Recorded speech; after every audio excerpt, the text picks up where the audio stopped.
네, 여러분 안녕하세요. 그 며칠 전에 그 유튜브를 봤는데 초등학교 엄마 대표하고 초등학교 선생님 대표 중에 한 명씩 나와서 토론 같은 걸 벌이는데 이 엄마가 정말 웃겼어.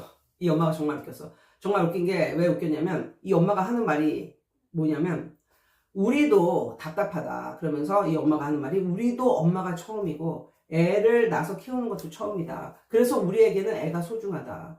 그러니까 우리에게는 애가 소중한데 우리도 어디까지가 민원을 넣어야 될 부분이고 어디까지는 민원을 넣지 말아야 되는 부분인지 이걸 잘 모르겠다. 누가 알려줬으면 좋겠다. 학원이라도 있었으면 좋겠다. 라고 말을 하더라고요. 그러니까 이 엄마도 어디까지는 민원을 넣어야 되는 그런 거고 어디까지는 그냥 넘어가야 되는지 그 부분을 모르겠다. 내 자식은 귀하다. 나도 엄마가 처음이다. 이런 쪽으로 이제 나가더라고요. 그러니까 이 선생님 입장에 그런 선생님 입장에 대표로 이제 나온 그 분이 또 이런 말씀을 하시더라고요.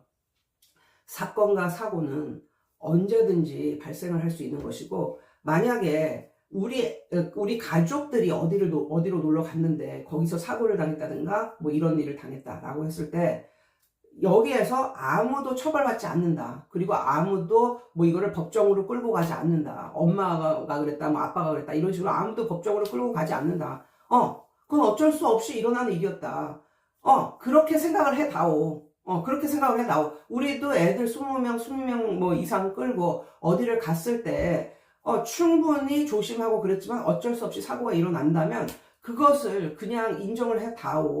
이런 식으로. 어떻게, 선생도 100% 완전할 수가 없고, 선생이 100% 완전하다 해도 사고를 막을 방법은 없다라는 식으로 이제 막 둘이 하는 거예요.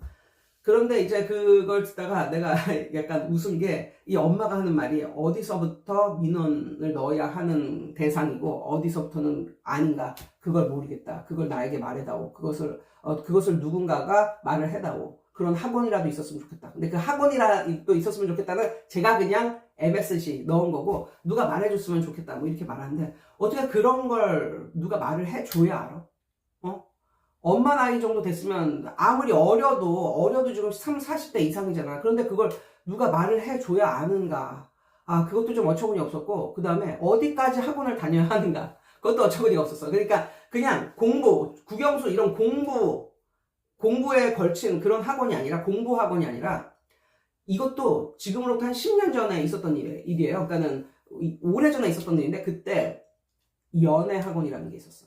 그러니까 연애 고자 뭐 이런 말도 쓰는데 이제 연애를 한 번도 해본 적도 없고 할 줄도 모르는 이런 남자들, 보통 남자죠. 남자들을 모아놓고 어떻게 연애를 시작하고 어떻게 이끌어가고 어떤 말을 해야 되고 이런 걸 코칭해주는 그런 사람이 있었거든요. 그래서 그 연애 학원이었어. 그때서부터 그 연애 학원이 등장해가지고 또 어떤 짓을 하는지 알아? 이걸 갖다가 또 실습을 하기 위해서 그 선생하고 남자들이 모여가지고 어떤 또 이렇게 또 술집을 가고 이래서 거기서 뭐 한번 테스트를 해보고 뭐 이런 게 정말 TV로 나왔었거든요. 그걸 보고 정말 어처구니 없었던 게 아니 이런 학원까지 가야 되나? 그러니까는 남자와 여자가 만나서 사랑을 하고 사랑을 시작하고 이런 것을 어떻게 배워서 아는가? 예, 어떻게 이런 걸 배워서 아는가? 근데 이것뿐만이 아니라 진짜 요즘에는 별로모 학원이 굉장히 많거든요. 그러니까 그걸 보고 어디까지 학원을 다녀야 되는가 이런 것도 굉장히 놀라웠고요. 그래서 저는 개인적으로는 이렇게 생각을 합니다. 한 아이가 태어날 때 이 아이는 태어나서 먹고 살고 하는 모든 자신의 삶을 영위하는 데 필요한 모든 것은 이미 가지고 태어났다고 생각을 하거든요. 어디에? 그 마음속에. 그 본인의 안에 다 갖고 태어났다고 생각을 합니다.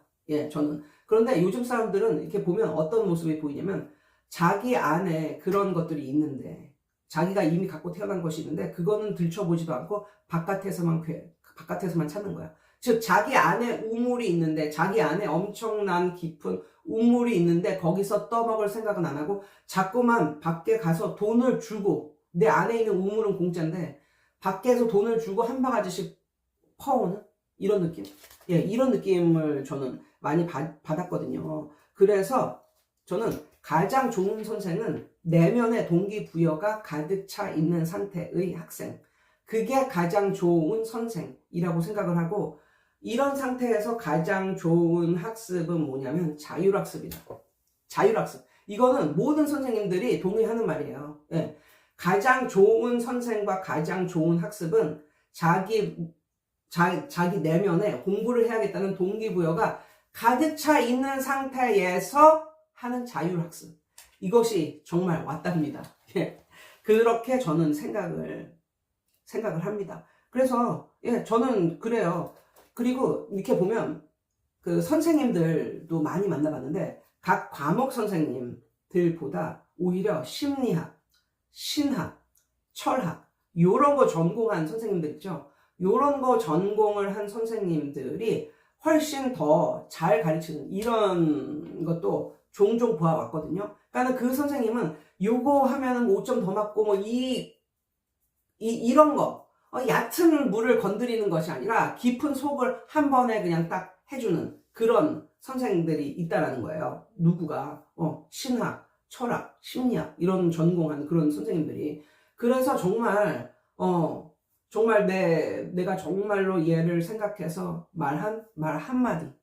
그리고 내가 정말 이 아이를 생각해서 한 행동, 이 아이의 공부에 대한 태도랄까, 이런 걸 확 바꿀 수 있다. 예, 이런 말씀을 드리고 싶고, 이거는 정말 맞는 말이잖아요. 우리 학창 시절에 어떤 아이가 가장 공부 잘했냐면, 그 선생님을 좋아하는 애가 공부를 잘했어요. 그러니까 예를 들면 내가 영어 선생을 좋아해. 그럼 어떻게 해서라도 영어를 잘 봐서 그 선생님 눈에 뜨려고, 그 선생님은 잘 가르치지도 못하는데 가르치지도 않은 것까지 자기가 자율학습으로 공부를 하고 있어. 그래서 마침내는 100점을 맞아. 뭐 이런 거 많았잖아. 아무튼 그게 최고라니까. 저는 그렇게 말씀을 드리고 싶습니다.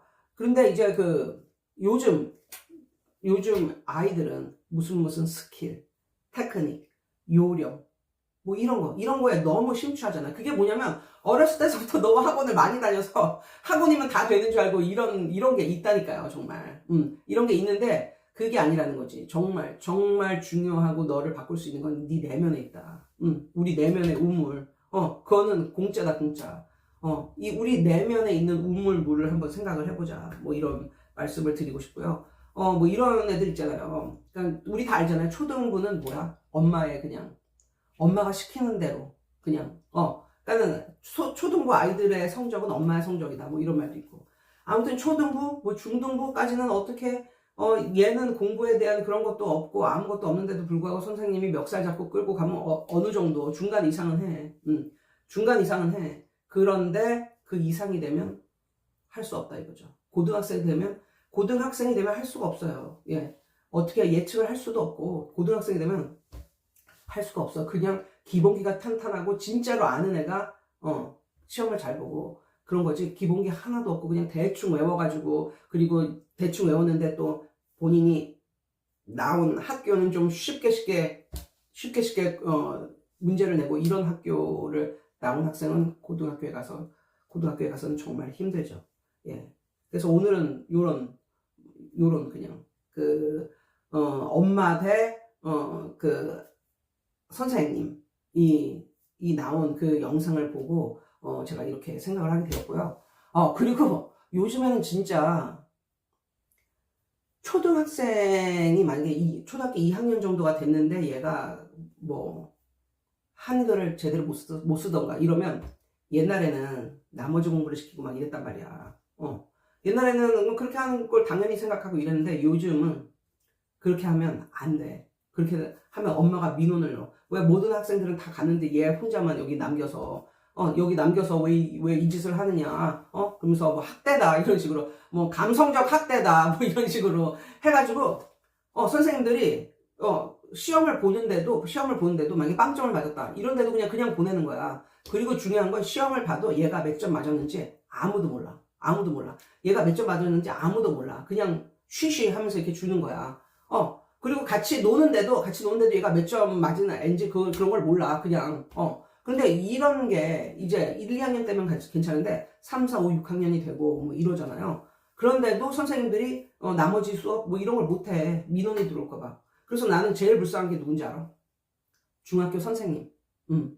왜? 그러니까 우리가 중학생이다 하면은 옛날을 생각을 해봐. 얘가 초등학생도 아니고 중학생이라면 얘가 어느 정도는 알고 있으리라는 그런 기대치가 있어.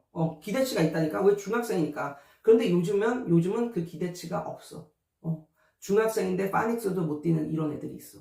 왜? 초등학교 선생님들이 얘네를 그냥 놔뒀어. 이런 거. 이런 거 진짜 너무 끔찍하죠. 그럼 중학교 선생님들은 어떡할 거야? 근데 더 끔찍한 건 누구야? 우리 학원 선생. 왜? 그런 애들이 어디로 와? 학원으로 와. 그런 애들이 교습소로 와, 공부방으로 와, 학원으로 와. 그 애들을 해내게 만들어야 돼. 근데 그것도 너무 웃긴 게, 엄마들이 또, 엄마하고 자식은 똑같잖아. 그거 똑같잖아. 엄마들은 무슨 요술지팡이로 뿅 한 줄 알고, 뭐 한두 달 다니면 이게 쭉 올라오는 줄 알아. 공부가 그렇게 쉬운 거였으면 너네는 왜 못했니? 이런 말을 정말 해주고 싶거든요. 정말. 그리고 또 더 나아가서, 부모님도 약간 이해력이 엄청나게 딸리시는 그런 분들도 굉장히 많고, 심지어 이게 뭐 톡 같은 게 오잖아. 그러면 띄어쓰기를 안 한다. 띄어쓰기를 안 하고 그냥 쭉 보내는 사람들이 있어. 그거 왜 그런지 모르겠어. 띄어쓰기 어디서 써야 되나 그걸 몰라서 그런 건지. 그리고 그런 것도 있어. 학교에서 뭔가 부모님에게 보냈는데 이게 커뮤니케이션이 안 돼. 커뮤니케이션이. 그래서 그런 것도 있었잖아. 사흘 안에 어쩌고저쩌고 하겠습니다. 뭐 보름 안에 어쩌고저쩌고 하겠습니다. 그걸 이해를 못 하는 거야. 사흘 안에 뭐 어쩌고저쩌고 하겠습니다. 그러면 어떻게 돼? 4일로 생각을 한다니까. 그럼 보름이 걸려서 뭐 어떻게 된다. 그럼 그 보름이 15일이라는 뜻이라는 걸 몰라. 그리고 그런 게 굉장히 많아. 굉장히. 그런 게 굉장히 많은데 지금은 잘 떠오르지를 않지만 아무튼 그런 것도 굉장히 많고, 그래서 지금은 엄마들도 이제 이게 안 되는 엄마들이 굉장히 많다. 생각을 해보면 지금 엄마들 8, 90년대 맞잖아요. 그치? 8, 90년대 요 정도 되잖아요, 엄마들이. 그러니까 벌써 이 엄마들도 이게 안 된 엄마들이 굉장히 많다는 거야. 그러니까 아무튼 저는 오늘은 그냥 이런 문제에 대해서 말씀을 해보았습니다. 예, 여러분 오늘도 승리하세요.